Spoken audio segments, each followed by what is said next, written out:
Бахчисарае треснуло здание Ханского дворца. Огромная трещина образовалась на свитском корпусе в ходе реставрации, по информации подрядчика, из-за ошибки в проекте. Стена, которая дала трещину, новодел. Это ошибка в проекте, где показано, что это здание стоит на фундаменте. А по факту, когда начали раскапывать, эти стены стоят без фундамента. Чуть копнули, и оно просело.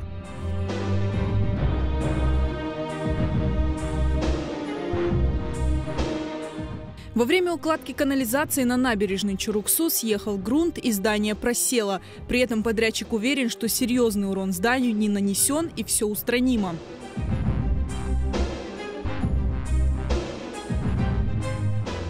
Чтобы предотвратить дальнейшее разрушение, подрядчик установил временное укрепление. К зданию поставили подпорки, но трещина довольно крупная, на высоту около 3 метров, и распространилась уже практически по всему зданию.